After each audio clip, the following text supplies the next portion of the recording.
Ufotable is the only studio I have seen use counter character development to this extent. They did that in Kara no Kyokai movies, and now they're doing it in Fate Stay Night Unlimited Blade Works. Because you know what it makes me have to do? I have to read in between the lines of the dialogue and figure out exactly what is going on. Like, as I read in the article from my BD I have of the Fate Stay Night's first part, the writer of the series and the director of Unlimited Blade Works said they were trying to tell the exact same story of the visual novel, but through animation. And so that makes it to where you have to read in between the lines when it comes to the series. So, of course, I had to rewatch the episode once again to make sure I grasp everything from this episode and give you all a good detailed review. And my god, like I've said, just Ufotable did this shit to me when I watched Kara no Kyokai Movie 5, or in Movie 3 and 2, like, there's counter development. Like, you see a character that is kind of the opposite of your main character, or other character, or core character. You see this other character that's the exact opposite, and that character is used to give counter development towards our character. For instance, the opposite of whatever the character's development is what our main character is, like Shiro. Now, that might sound a little bit complicated, but that's kind of what was going on in this episode with Shiro and Archer. And from what you can see in this episode is that Shiro's ideals are no longer the same as Archer's. That's what you can really get from this episode after I had to rewatch it and think about it, because there's one key dialogue, I made sure I wrote down some notes, there's some dialogue in here that really lets you see the differences between Archer and Shiro now in this episode, and what it really means for Shiro to be standing up against Archer and trying to fight him, and what Archer really realized when he stopped trying to attack Shiro in the episode when he let himself get stabbed. So, let's point out some of these subjects. I have my notes here because, of course, I want to be able to actually remember some of these details that really just shocked me. For one thing, was that you cannot understand someone's situation if you have never been in their shoes. For instance, this is an argument you see constantly through everyday life. This has probably been mentioned to a bunch of you Chibits in your lifetime, where someone will say, like, you can't understand this person's situation of a broken leg if you've never had a broken leg yourself, and, you know, vice versa. And that can also be said for the ideals or the situation that Shiro is also in this episode. So nobody can really understand Emiya Shiro, for what he is doing, because from the outsider's perspective, as us, or even as other people throughout the series in Season 1 and Season 2 that's constantly been mentioned, they've always looked at Shiro as if he's stupid. Like, why are you putting everybody in front of yourself? Like, why are you putting yourself and casting yourself aside, making yourself unhappy when you're just helping everybody out and trying to make them happy? Isn't that hypocritical? A bunch of people pointed that out. Even Ren pointed that out in Season 1. And this has been the main topic of discussion of Fate Stay Night Unlimited Blade Works for the past couple episodes, because, you know, the clash of ideals with Archer versus Shiro, and with this, it finally wraps the ribbon on top of how these two characters differ from each other.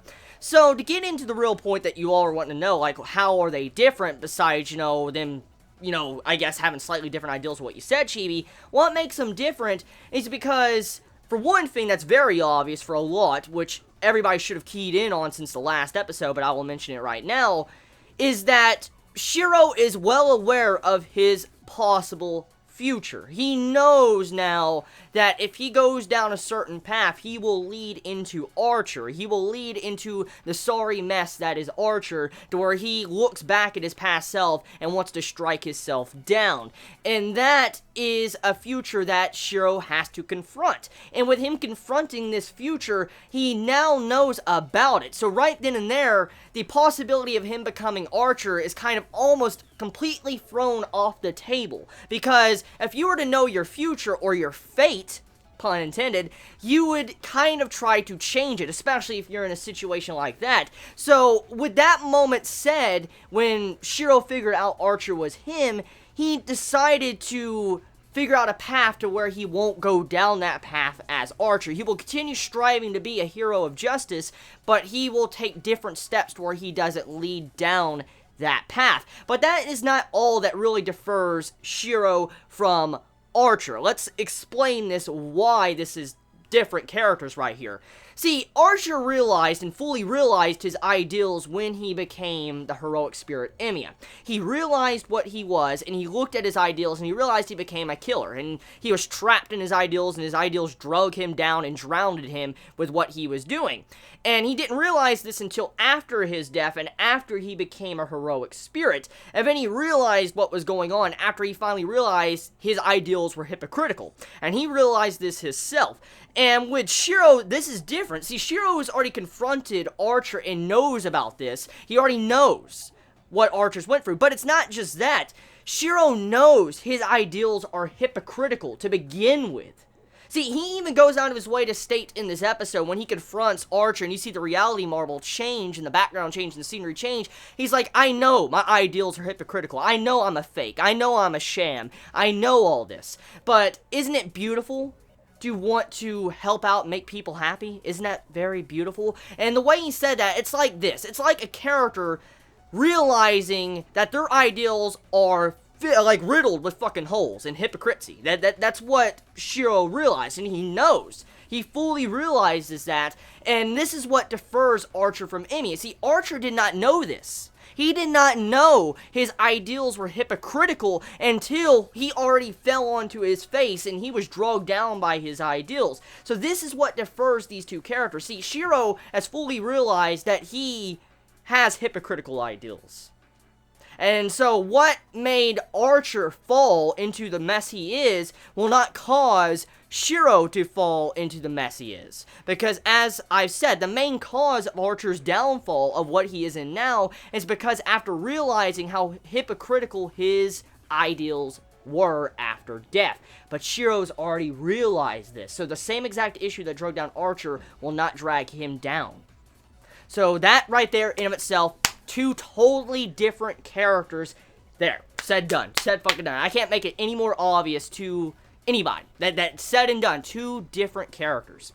So, some were saying that probably didn't catch it last week in the last episode. How is Shiro able to fight with Archer? And I didn't really go into good details with that last week because I kind of skimmed over. I was just so drugged down by the freaking ideals. I was like, oh my god, so many ideals.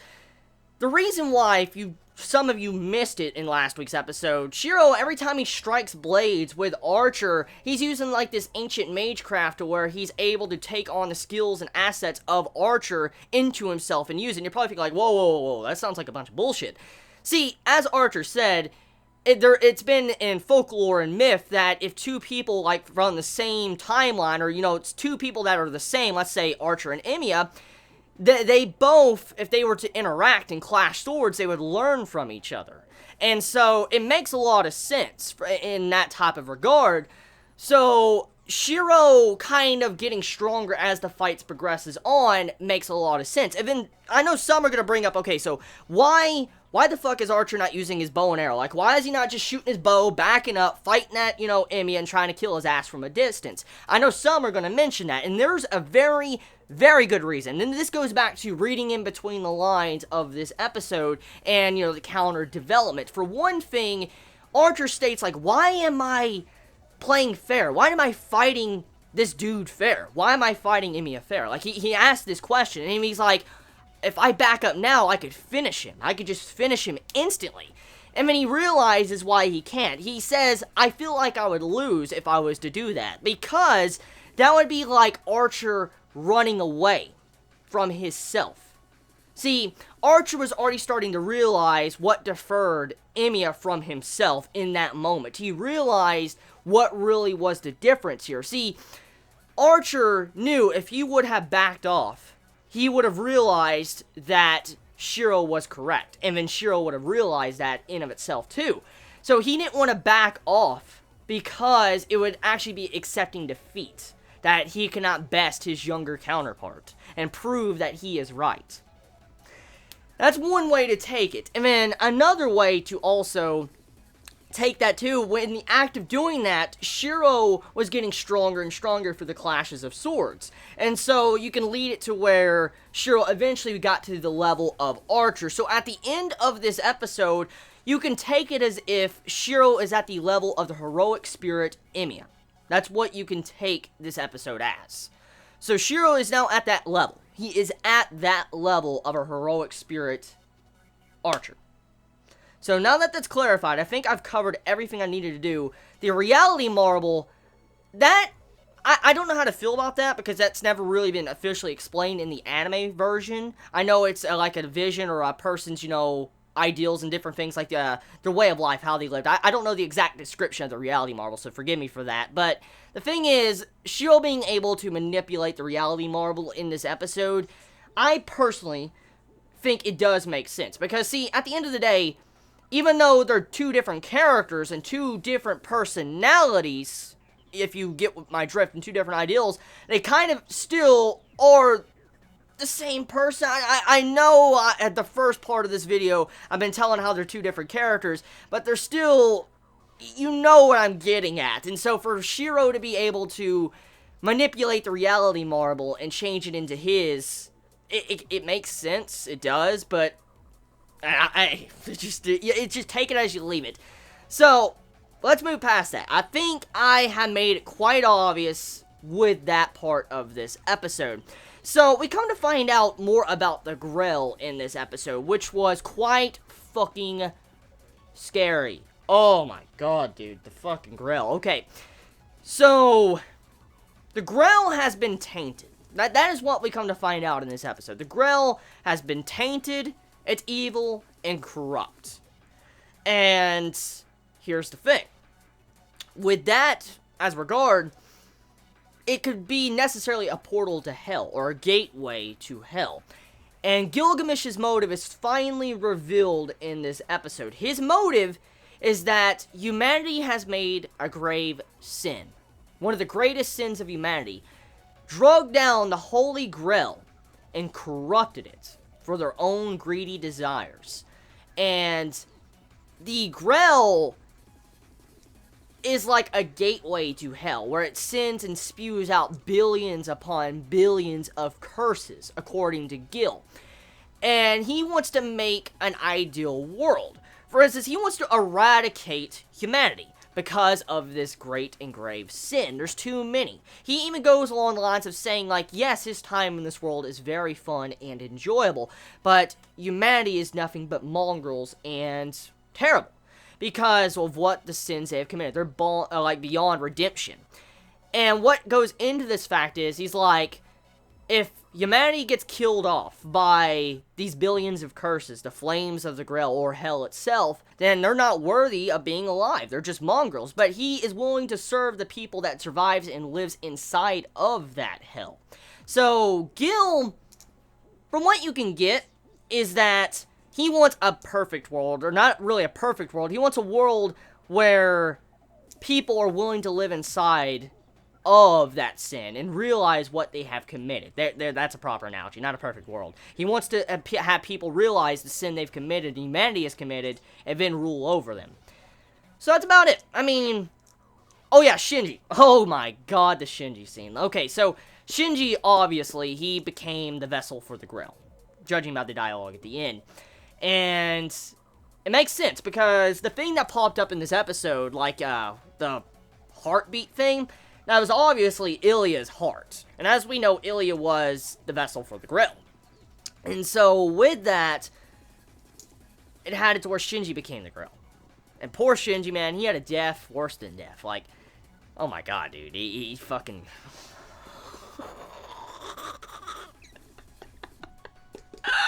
You freaking rat, dude. Shinji, I told you we're gonna have a fucking death. A really painful death. I knew it. I fucking knew it. I fucking knew it. I knew it. I knew he was gonna fucking die like that. I knew it. Oh. Oh, yes. Yes, yes, yes, yes, yes. I knew he would fucking die like that. Because he needed a painful death. He really did. Because after what he did to Gil, it was very obvious. So, to see that, I'm surprised it took that long. Now, I know some are going to say Gil leaving the castle and leaving Shiro there with Rin and Saber doesn't make a lick of sense. But if you know Gil's personality, it actually does make sense from the dialogue we also got in this episode. See, Gil said, I'm getting soot on me. I'm getting soot. I'm getting all this dust and shit on me. It's annoying the fuck out of me, and I'm getting out of here. And if you know Gil's personality, he's very proud. He's a very proud bastard. So, of course, dust getting on him, he's going to be quite pissed. He will. He gets pissed if people look at him wrong, so shit, dude. If a little bit of dust gets on the king of heroes, he's going to get very mad. He's going to get very mad. So him leaving because of that, it does make sense, it really does. But you gotta like his dialogue. He's like, you know what? You guys are less than soot because I'm leaving because of it. So that's fucking hilarious. That's hilarious. So, okay, so I have a couple of quick points I want to talk about before I end this review. So, for one thing I want to mention, I don't know how many of you noticed, probably only visual novel readers or some anime watchers have been kind of paying attention to Archer, since Archer's one of my personal favorite characters. The way Archer died was very similar to how he died when he was still human. Because if you think about it, look at how Archer died, or, you know, when we see flashbacks of Archer, we see swords in his back. We've seen multiple flashbacks with Archer with swords in his back. And Gil stabs him in the back, if you see in this episode, right before he dies. So, I thought that was very symbolic. A very nice touch to the episode. I don't know how to really feel about that, but the way my boy Archer died, man, fuck. My boy Archer, yeah, fucking killed, man. My boy Archer just got killed. But anyways, okay? So, yeah, the way Archer died in this episode, I felt like that was a very nice touch. Very nice touch the way to go, since, you know, the sword's in the back. And now, one point I do want to actually draw some attention to, because I don't know how many would kind of understand, because since I've watched Fate Zero, I kind of understand what's going on there. But when it comes to certain elements of this episode, most likely, if you just watch Fate Unlimited Blade Works, you know, this series right here, and you've never seen Fate Zero or anything, I'm not talking about visual novel. Just drop that real quick. I'm not talking about visual novel. If you just start with Unlimited Blade Works, this anime, I wonder how those anime-onlys would feel about the Saber flashback, and along the lines of the Grail and Gilgamesh, with that flashback with Saber and her. Because I do know that Ufotable has been adding flashbacks to Fate Zero. And from what I've heard in some of the comments from visual novel players, is that that shouldn't really be there. So, it's kind of obvious way some things, I know visual novel players are going to slit my throat for saying this. They're going to just do, fucking slit my throat. And I kind of sense that already. I can already sense the pitchforks and torches. It's very obvious the way this is being written, since they have changed quite a bit. And this is, you know, Unlimited Blade Works. It's like they assume you should know some of these things. Like, they assume you should know about the Grail, or you should know about Saber and stuff like that. Because the way the flashbacks are done, it feels like you wouldn't understand some of these things going on in this episode, or this series, if you did not see Fate Zero. Now, like I said, visual novel players going to say, start Unlimited Blade Works first, and then go watch Fate Zero after the Heaven's Feel movie that is not even going to come out for probably another year and a half from now. So, thing is, of course, people don't want to read. They don't. That's end of discussion right there. Majority of people do not want to read a visual novel that's that long. I'm going to read it, but not many want to. The point I'm getting at is, it's obvious if we look at this as an anime-only perspective, people new to the franchise, especially coming in for Unlimited Blade Works, is going to be fucking confused. Going to be very fucking confused. It's very obvious, especially after this episode. Because if you don't know about Gil, you're going to look at Gil as like, what the fuck? Most likely the majority would, if they started with Unlimited Blade Works. They would look at Gil, and then they would look at, you know, Saber's flashback along with Gil's flashback with Saber, and you're thinking like, what the hell? So, I don't know how to feel about that. It's going to get very mixed reactions from what I just said. I know visual novel players are going to have mixed reactions from what I just said, and then, you know, anime-onlys are going to have mixed reactions. But for now, I'll leave my thoughts until the end of the series. I just wanted to state that real quick. I just wonder how anime-onlys feel about those scenes, you know, in this episode with Saber. And getting into the scene of Saber, actually, I want to discuss that, what that kind of meant. From my perspective, since I have seen Fate Zero and I've seen Fate 2006, I think that scene represents Saber's two sides. For instance, as we know, Saber is a female. And as we know from Fate Zero, Fate Zero spoilers, by the way, In Fate Zero, we do know Saber was put in her position as king, even though she was a girl. And I felt like that flashback kind of pointed at that Saber, the female we saw, was Saber's female side, what she would have been, and then the person that had blood covered in armor on was King Arthur. And it was kind of showing the two different sides of Saber and what path she could have lived, kind of, or the path she went down. So to see that, I like that. It's kind of something you wouldn't probably understand if you didn't know much about Saber. And Saber really, in Unlimited Blade anime, hasn't had that much of development, if we think about it. She hasn't. The only way you would really know about Saber is either A, you go read the visual novel, which, like I said, majority don't want to, or B, you see Fate 2006 before this, and then you're like, okay, I kind of understand Saber now, or C, you watch Fate Zero and then go into this series. That's the only way, because Unlimited Blade Works doesn't really expand upon Saber as we can see thus far through the anime. So yeah, and Gil too. Gil's the same boat.